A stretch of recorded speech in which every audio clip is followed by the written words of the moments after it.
Hello, and welcome to Color Commentary. I'm TJ, your average fan, and I'll be talking to you today about Amazon Prime show Paper Girls, episodes 7 and 8, the final two. Alright, let's get into it. Spoilers! Okay, so we got quite a bit going on here. First off, we got Larry. Well, first off, we got young Tiff watching herself at her valedictorian speech and thinking she's just so awesome. And adult Tiff taking her and having a personal conversation with her to tell her that everything ain't what you think it is. You know, you're pretty focused right now on all this success, but you're missing out on the bigger picture of life. And then drop the bomb on her that she was adopted. And so, young Tiff freaked out about that. So she's not handling that too well. So she pretty pissed at her adult self for that. Then you got Mac and KJ then went off to the cemetery to see where Mac was buried at because she died from the brain cancer at 16. And yeah, it was sad. But then who shows up but her stepmother, and she's just in total disbelief that her stepmother even, cared enough to even come bring flowers to her grave. So she was tripping about that, and then they fooled around and let her see her.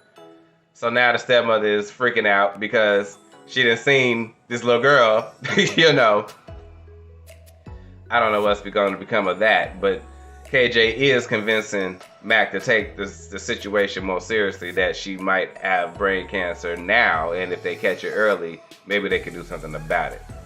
So I'm predicting that that's going to be resolved, right? We'll see. I'll get to it. So we also got Larry popping up. Larry popped up because of what happened at the last episode with the thing showing up in his backyard. So, he done popped up at adult Tiff's house, and the only person there was Aaron. So Aaron went with him because he had her bike in his truck. One of the things that came through the timeline. So he convinced her to go with him to see this thing. And in the meantime, he called the lady that he lost, the one he tried to get to remember who she was in a couple episodes ago. And then she ended up getting mind wiped. Yeah. So he called her. She's pretty high up in the STF apparently. And whilst he's a new recruit at this stage. And what are we at? 2009? I forget even what time they're in at this point. It's just all so crazy. But she shows up. They like, okay, this is bad. This cannot be good. And so they looking at all of this stuff that had dropped through the thing. Aaron recognized something. By the time adult Tiff and child Tiff get back to the house, they freaking out because adult Tiff's boyfriend just let Aaron go off with this man. So they done left to go find her. And they run into KJ and Mac, take them with them. They all head to the farm. Okay, so now everybody's at the farm again. And they all recognize different things that belong to them. Tiff see her little walkie-talkie she had. Mac see her father's lounging chair. KJ see her hockey stick with her initials graved in it. Everybody sees something that they recognize that belongs to them. Which made me say, so are they like purging the timelines of these girls altogether?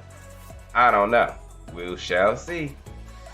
And so now they've decided, well, Mac decided to throw something at the little thing, at the hole, and it wasn't good. So they're like, okay, we can't go through it. To go back to our time, what are we supposed to do? Meanwhile, Larry's grandmother freaking out the house about a cat. So they all go in there, and it's not a cat.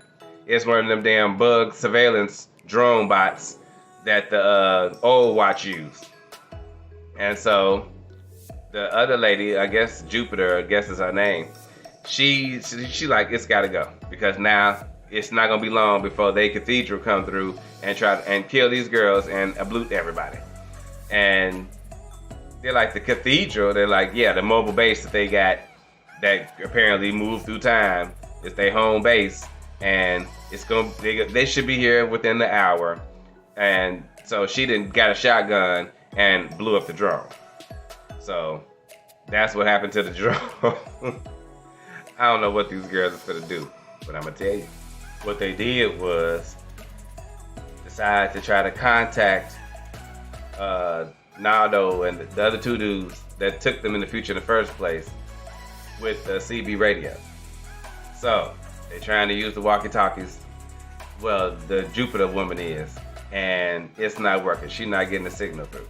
So Young Tiff decided to say, hey, use my radio, because they had stole my radio off of Aaron in the first place. So try my radio. They got mine. So it turns out that what they hear back through the radio, because they did get contact, was Mac, when she originally told them boys they was going to F them up for hurting them in the first place, for attacking them when they were trying to do their paper route. What do we got? A big ass time loop. That's what we got. Oh my God. So they originally heard her on the radio in the first place, in the first episode. And now here they are hearing Mac respond to that message all this time later from the first episode. I'm like, oh my God, what is happening right now? Okay, so meanwhile, the lady was right. Because they all got depressed, decided that they wasn't going to never get back and yada, yada, yada. So the Jupiter lady was right. They showed up. First, it was the prioress. She showed up in Larry's house, serving cookies to his grandmother. And she get Mac and KJ, because they had a little tiff, and now they back to, they was apologizing to each other, and when she showed up in the house. And since the old watch only think it's two of them anyway, they think they got them. So she, talking to them, telling them promising them they can send them back to 1988, wipe their memories, it's all gonna be good. Yeah. That's not what really happened, because now she talking about they need to meet the grandfather. So the grandfather is in the barn talking all this craziness about time and how it need to go in the way it's supposed to go, and the SCF is not right for trying to record over it, and it's just if the more they do it, the worse it's gonna get, and then time and the universe is gonna break, and yada yada yada. I don't believe them. And then eventually, in the end of it all, neither do the girls. So I was glad about that, because I was really pissed at Mac at first, because she was going for this crap, because she was so depressed about her whole brain cancer situation.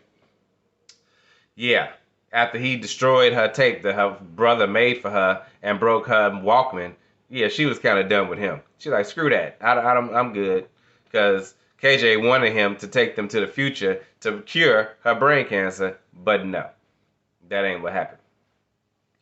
So Larry finally grew some balls, thanks to Aaron, and decided to try to help them. So he didn't they got dinosaurs, for real. It's a pterodactyl that they clearly riding, because they had a saddle. It had a saddle on it. So he didn't threaten to shoot the dude, Dinosaur, the grandfather dude. Dinosaur, that's his title. They never really said what his name was, grandfather.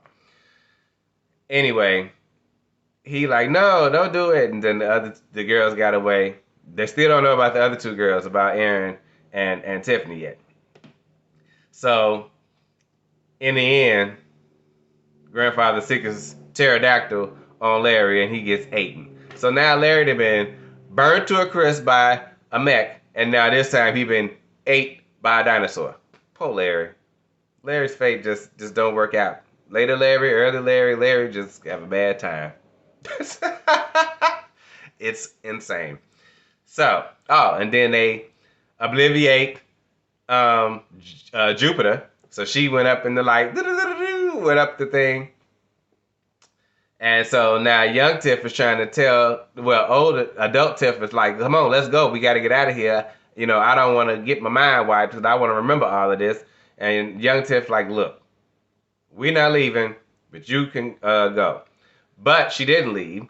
And she wrote on the ledger thing that they was walking around with, that was Larry's book, with all of the coordinates in it, that you invent time travel. And so now, that's, she put that in her car, and then adult Tiff got obliviated. So that was, she don't know nothing. or so we thought. Because now the girls then decided after running for a minute that they're not finna give up. They're not finna just go out like that. So they said, we're gonna turn ourselves in. Pardon me. So they turn themselves in. Pryoress asked the other two girls' names. When she said Tiffany Quilkin, oh, her eyes lit up. So then they take them all back to the cathedral, this big, giant, massive ship that they floating through time in. So the girls have a moment together, and then Pryoress come to get Tiff, and then they're like, no, we all going. So they all go, and she tell them this is the only way that things could change, and possibly that this war can be over. So she was going to send them all somewhere. I think it was to cure that girl's cancer. She was sending them to the future. But KJ and Matt got in the pod, and then, well, Aaron was in there too, until KJ decided she wanted to be all apologetic about killing the Pryoress' brother. That's who she killed in the first episode, was the Pryoress' brother. That's why she was so pissed. So she wanted to be all apologetic and got the Pryoress shot. So the Pryoress had to save them. The countdown had already started on the pod. And so Mac and KJ, poof, went in the pod, and they was gone. Now it's just Aaron and Tiff left behind. So the Pryoress set up another thing for them to get away after Aaron used the little bug killing things on her so she could get up. But they clearly slow acting because she wasn't completely healed yet. And I'll get to that in a second. So she go back to the machine, set up another pod, tell the girls to get in it.